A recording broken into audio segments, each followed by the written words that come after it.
My name is Fred, and thanks so much for joining me today. We're going to be taking a look at RoRo. RoRo is a tool from Handsome Fencer that helps us choose, write, and then share configuration as code adventures. Today, we're going to use RoRo to build a fully containerized Rails app using the latest version of Rails 7, latest version of Postgres, and the latest version of Ruby. To get started, we need a terminal, and we need to have Docker installed. So let's go ahead and open our terminal. This one is open. And let's see if Docker is installed, which we can do using the Docker with a -v flag. And it is installed. And most recent versions of Docker are going to have Docker Compose installed already, so you don't need to worry about that.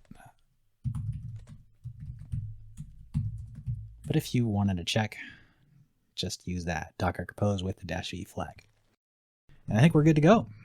These versions are recent enough that we're not going to run into any issues. Now let's go ahead and create a directory to do our work in. We don't want to do work in an existing directory. We do not want to do it in our home directory because it can be a little bit of a pain to... What RoRo is going to do is it's going to generate a bunch of artifacts on your machine, and you want to be able to get rid of them afterwards because we're just doing a demonstration here. So let's go ahead and create a directory called greenfill. And we will cd into it. And now what we're going to do is we are going to use a command that looks like this. And before you eat something, you always want to know what's in it.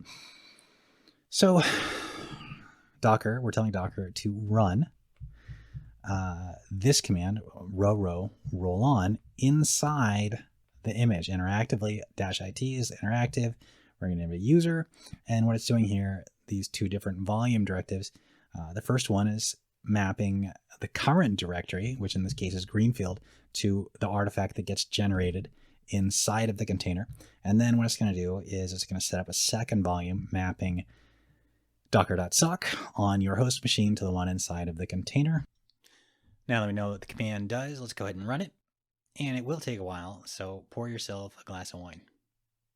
We will come to a prompt. And let's go ahead and choose from one of the unstoppable developer styles. We will choose Okonomi. And since this is a Rails app, we're going to choose Ruby. Let's go ahead and choose Rails here. We're going to choose Postgres. Let's choose a more recent version of Postgres. We can set up Sidekick at the same time. Let's use Rails 7. What this is going to do is it's going to install the most recent patch of the 7.0 minor version of Rails. And now let's choose Ruby 3. And since we're just demoing, we aren't going to really care too much about the default values of different variables that we're using. So let's just go ahead and accept all of the values, all of the defaults.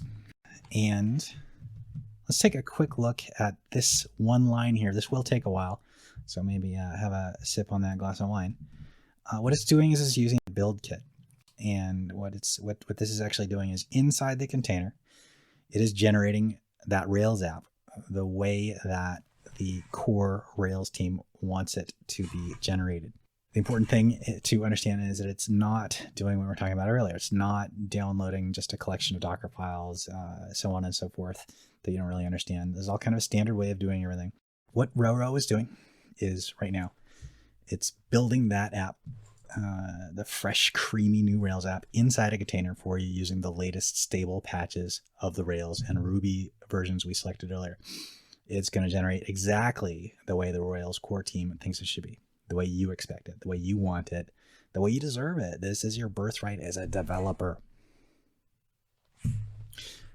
Once it's done generating that app inside of your machine, it's going to copy all of that stuff, that generated app, from the container onto your host machine before laying a set of files on top of that app that you need to get things moving, running smoothly in the containers.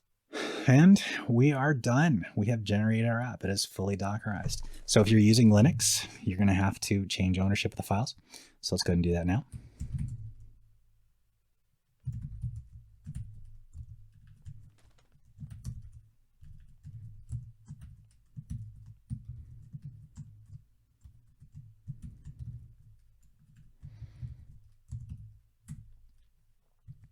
And we're going to go ahead and build it.